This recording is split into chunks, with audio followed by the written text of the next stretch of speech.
Энэ хянан шалгах төр хороо байгуулах гарын хэсэг зурсан гишүүний нэг нь би өөрөө хянан шалгах төр хорооны сонсгол зохион байгуулж байгаа үйл ажиллагааг бүтэн 3 өдрөөр нь бас нэлээд нявхар харж телевизээр харж суусан. За энэ болж байгаа процесстэй холбогдуулаад үнэхээр 3 үг хэлмээр санагдаадсан. Нэгдүгээрт бид бас жоохон зоригтой алах хэрэгтэй байсан юм байна. Дэлхийн нийтээр парламент энгийн хяналтаар шалгаж чадахгүй зүйлийг шалгахын тулд мөрдийн шалгах төр хороо байгуулдаг. Бид мөрдийн шалгах гэдэг үгнээс тойр цухтаагаад хянан шалгах гэдэг үг хэрэгэлцсэн. Мөрдийн шалгах гэдэг агуулга нь юуг илэрхийлдэг вэ гэхээр мэдээлэл гаргаж өгөхгүй байгаа байгууллагуудад нэвтэрж ордог тусдаа парламентын прокурор буюу парламентын бие даасан шинжээч гэдэг албан тушаалтныг товилж байгаад тэр мэдээллүүдийг парламент өөрөө авдаг. Нэгдүгээрт нь. Хоёрдугаарт нь хэрэг тэр мэдээлэлд нууцтай холбоотой ч юм уу эсвэл хаалттай байгаа бол парламент өөрөө нууцаас гарах эрхтэй байдаг. Гуравдугаарт нь хэрвээ нууцаас гарах үнэхээр нууцт байх шаардлагатай тийм мэдээлэл байгаа бол хаалттай хуралдаж байгаад бүрэн мэдээлэл авч байгаад дүгнэлт мэдээлэл боловсруулдаг. Тэгээ сая бид бол яагсан бэ гэхээр энэ хянан шийдвэрлэх гэдэг нэрийг хэрэгэлцсэн учраас парламентын ерөнхий хяналтаасаа ерөөсөө яларсангүй. Нууцад авсан өгөхгүй байгаа мэдээллүүдийг нэвтэрж авч чадсангүй. Нууцад байгаа мэдээллүүдээ хаалттай юм эсвэл нээлттэй болгож байгаад бас сонсголоор авч чадсангүй. Зөвхөн нэг хэсгээр нь ил байгаа мэдээлэлээр сонсгол хийж яана гэж сонсгол зохион байгуулж байгаа хүмүүс дахин хэлэх байдлаар энэ мэдээллийг авсан. Инхээр энэ ойлгоотой холбоотой асуудал чинь бүрэн дүүрэн сонссон юм уу? Парламент хаалттай бол нээлттэй сонсдог. Ямар нэгэн байдлаар сонсох ёстой. Хаалттай сонсоогүй мэдээллүүд чинь парламент руу орж ирэх юм уу? Энэ бол 126 гишүүн дээр энэ мэдээллүүд чинь байх юм уу? 126 гишүүн бүрэн мэдээлэлтэй шийдвэр гаргах юм уу гэдэг дээр эргэлзээ төрсөн. Хоёрдугаар бид яг яхааргүй энэ дэгдэрх зорин зүйлөө зохицуулахгүй бол нууцаас гаргадаггүй нууц материалуудыг ил болгодоггүй эрхтэй парламент гэж байхгүй шүү. Ирэхгүй парламент гэж. Засгийн газар нь тийм эрхтэй гэж идэг, парламент нь тийм эрхгүй гэж идэг. Тусгай хяналтын дэд хороо болон тэрнтэй холбоотой дэд хороонуудынхаа санал дүгнэлтийг үндэслээд нууцаас гаргадаг эрх мэдэлтэйг парламент болох ёстой шүү дээ. Тэр дотор чинь гэмтэргүүд зарим талдаа компани буюу бизнесийн нууц гэдгээр халахвчилсан засгийн газрын Монгол ард түмний мэдэх ёстой эрх мэдлийг хязгаарсан мэдээлэлүүд байлаа шүү дээ. Тэрийг нь ил болгож чаддгүй парламент байна гэдэг чинь нөгөө үндсэн хуулинд байгаа төрийн эрх барих дээд байгууллага Монгол улсын гадаад дотоод бодлогын асуудлыг бүгдийг шийдэх эрх мэдэл гэдэг чинь боддоор байхгүй гэсэн үг шүү дээ. Дахиад нэг юм. Бидаас яагаад нөгөө улс орнуудад чинь парламентын бие даасан прокурор гэж хэлээд байгаа юм? Яагаад парламентын бие даасан шинжээч гэж хэлээд байгаа гэдэг чинь тэр байгууллагууд руу төрийн байгууллага нь хувийн байгууллага нь хамаагүй мэдээллийн нэвтэрч ороод авдаг байгууллага эрх мэдлийн тухай ярьж байгаа шүү дээ. Тэгснээс гүйж царайчлаад өгөхгүй байгаа юм гэж сууж яадаг парламентын тухай яриа биш шүү дээ. Тэгэхээр энэ талаарх хууль тогтоомжуудаа боловсронгуйлах хэрэгтэй юм байна. Юмыг авсан бол авсан шиг авах хэрэгтэй юм байна гэж харагдаж байгаа. Хоёрт нь Батнайрамдлаа битгий хямар. Улсын их хурлын шийдвэр гаргах гэж байгаа бол тэр чинь мэргэжлийн байнгын хороо авч хилцсэн. Хууль зүйн нюанстай асуудлыг хууль зүйн байнгын хороогоор шийдэх гэж байна гэж болохгүй шүү дээ.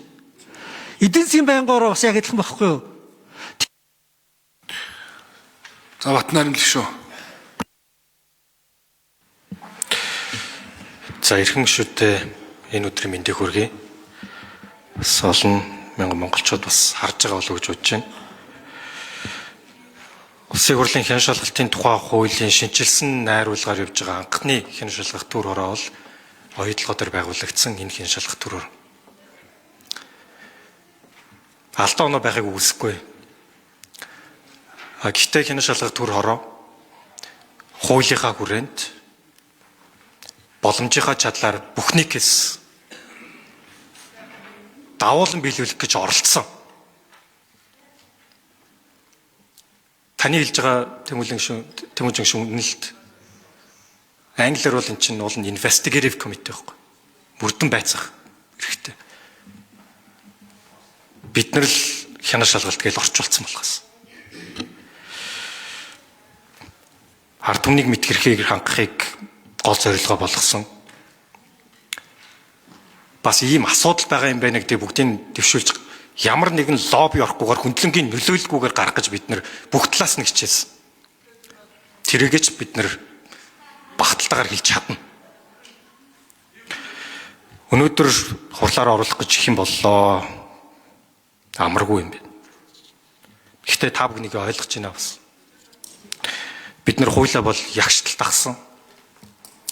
Улсын хурлын хяншилтын тухай хуулиар ер нь хяншилга төр ороо бол зүгээр нэг хуулиар болгосон эрх биш шүү. Энэ үндсэн хуулийн 28-ийн 2-т заасан үндсэн хуулиар болгосон бүрэн эрхээ бид нар хэрэгжүүлсэн.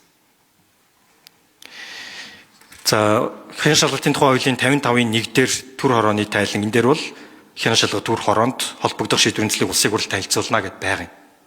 Бид нар хуулигаа хүрээнд л танилцуулах гэж оруулж ирсэн. Энэ чи хянан шалгах төр хороо шүү дээ. Нэг ажлын хэсэг биш. Хянан шалгах төр хороо. Үндсэн хуулиар болгосон бүр хэрэгтэй.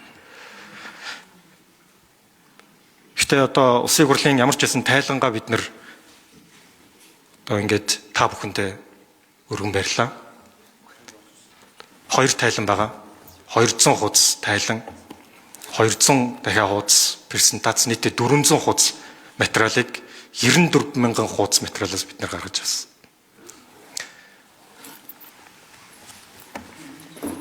Тайландаа бид нар ямар ч гэсэн сэтгэл хангалуун байгаа. 5 жилийн дараа, 10 жилийн дараа бид нар хэлэх хүүхтэй гэж бодож байгаа. Энэ дээр яг мэрэгжлийн түвшинд ямар нэгэн нөлөөлөлгүйгээр ажилласан хянан шалгаж шинжээчд бол яг энэ бүхний бүх зүйлийг нуруунд дээр авч гарсан хүмүүс. Тэгээ бүгдээрээ та бүхэн гормын саналаад гаргаад хэрвээ яваад эдийн засгийн байнгын оргоор хилцүүлээ гэж ингэж байгаа бол тэн дээр нэг татгалзаадах юм байхгүй хилцүүлээ гэж бол. Гэхдээ миний 5 сарын туршид олж харсан зүйл юу гэх юм бол маш их нөлөөлөл оруулах гэсэн оролдлогод та хүн бүгдээрээ сошиалар дүүрэн харлаа шүү дээ. Сүүлдээ би юу ч болоо явчихж байгаа юм. Гэхдээ ганцхан зүйл байгаа. Энэ дэр Монгол улсын эрх ашиг гэсэн ганцхан зүйл байгаа шүү. Энэ дээрээ бид нэр үзэл бодол зөрсөн хамаарахгүйгээр бүгдээрээ хамтдаа нэг бат зогсоод энэ оюу толгой төсөл дээр нэг шин гэрэн эхлүүлчихээсэй л гэж энэ хідэн залуучууд нь чин сэтгэлээсээ хүсэж байгаамаа.